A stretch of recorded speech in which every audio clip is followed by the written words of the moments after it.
Assalamu alaikum, dear students.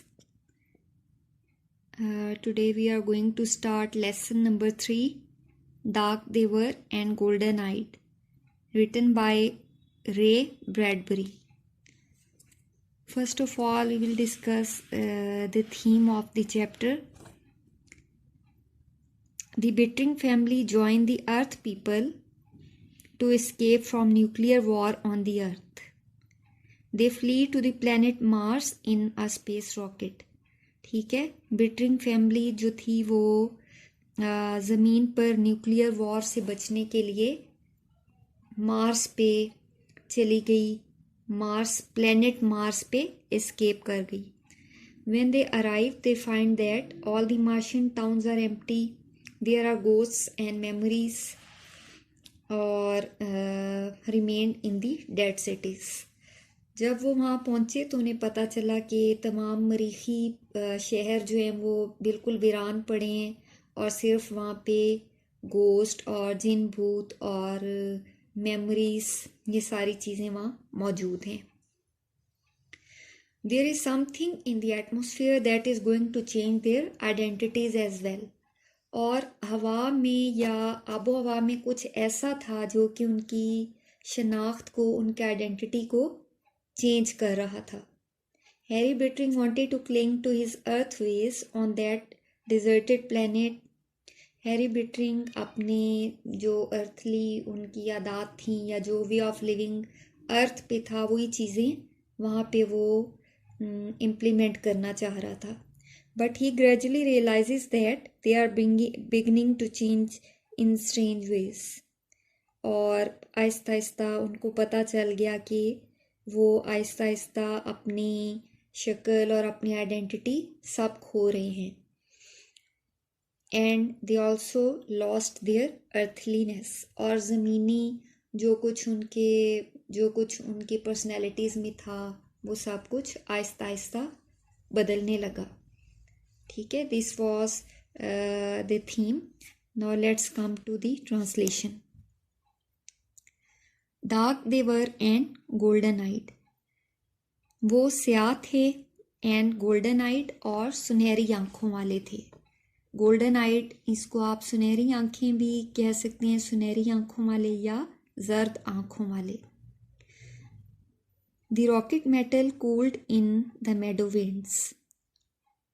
Rocket की धात, Meadows चरागाहों की हवा में ठंडी पड़ने लगी. कूल्ड ठंडा हो जाना.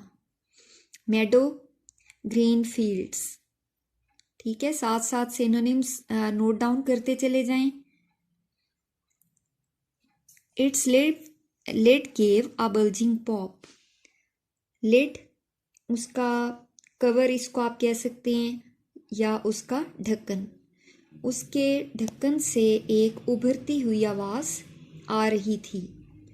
Bulging pop synonym explosive sound, उभरती हुई या बुलंद होती हुई आवाज़. From its clock interior stepped a man, a women and 3 children. उसके अंदरूनी हिस्से से एक आदमी, एक औरत और 3 बच्चे बाहर निकले. क्लॉक इंटीरियर इनर पार्ट, अंदरूनी हिस्सा. The other passengers whirled away across the Martian meadow. दूसरे मुसाफिर whirl away it means to move rapidly, तेज़ी से हरकत करना, तेज़ी से जाना, हरकत करना. The other passengers whirled away across the Martian meadow.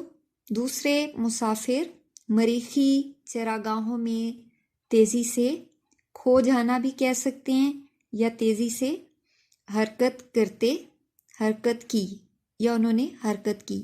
Living the man alone among his family. आदमी को अपने ख़ानदान में या ख़ानदान के साथ अकेला छोड़ते हुए.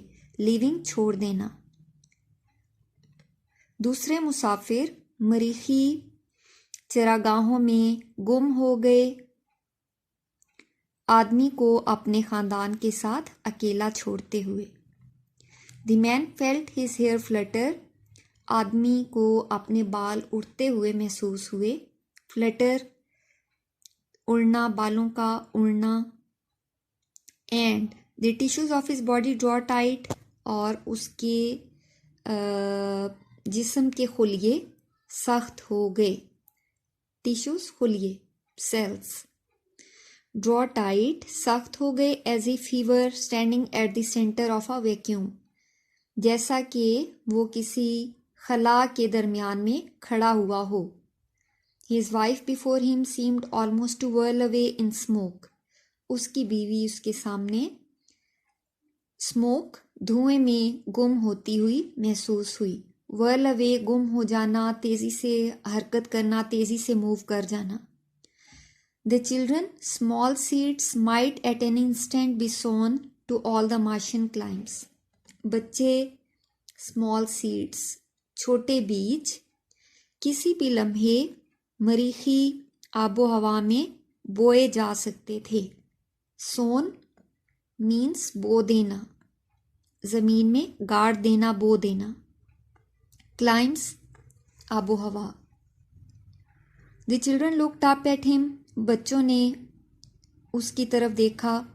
As people look to the sun, जैसे लोग सूरज की तरफ देखते हैं। To tell what time of their life it is, कि उनकी ज़िंदगी का, ये बताने के लिए कि उनकी ज़िंदगी का कौन सा वक्त है। हिज फेस वॉज कोल्ड, उसका चेहरा ठंडा था या सर्द पड़ गया था।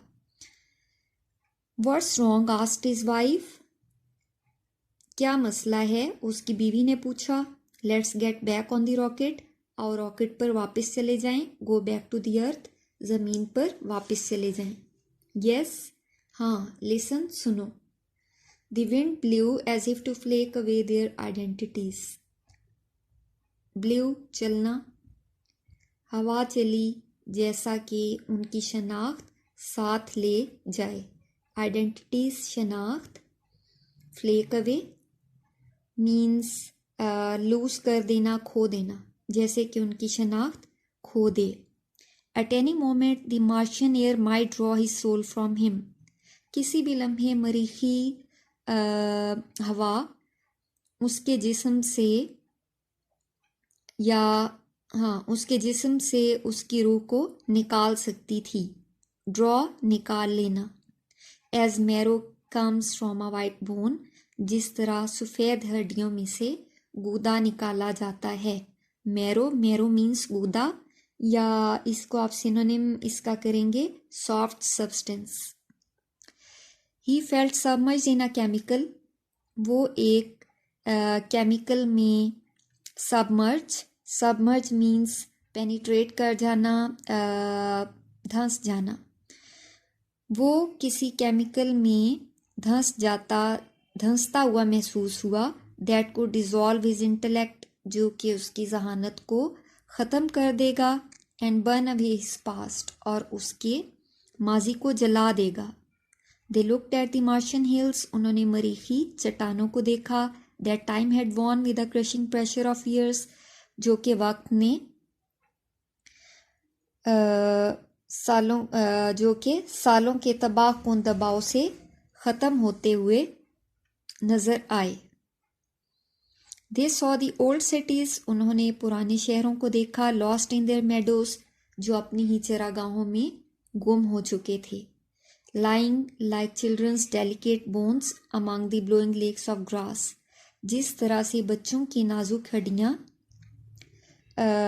सिरकती हुई घास पर पड़ी हुई हों। Blowing lakes of grass means सिरकती हुई घास। Chin up Harry, said his wife, Harry जल्दी करो, उसकी बीवी ने कहा। चिन अप, तेजी से। इट्स टू लेट, अब बहुत देर हो चुकी। We have come over 60 million miles, हम 60,000 मील दूर आ चुके हैं। The children with their yellow hair hollered at the deep dome of Martian sky, बच्चे अपने पीले बालों के साथ मरीखी आसमान के गहरे गुंबद में चिल्लाए। हॉलर्ड, क्राइड या शाउटेड, चिल्लाना। डोम, गुंबद। देयर वॉज नो आंसर, कोई भी जवाब ना था, but the racing hiss of wind, सवाए हवा की सरसराहट के, थ्रू द स्टिफ ग्रास, सख्त घास में से हवा की सरसराहट के अलावा कोई जवाब ना आया. That's enough for today.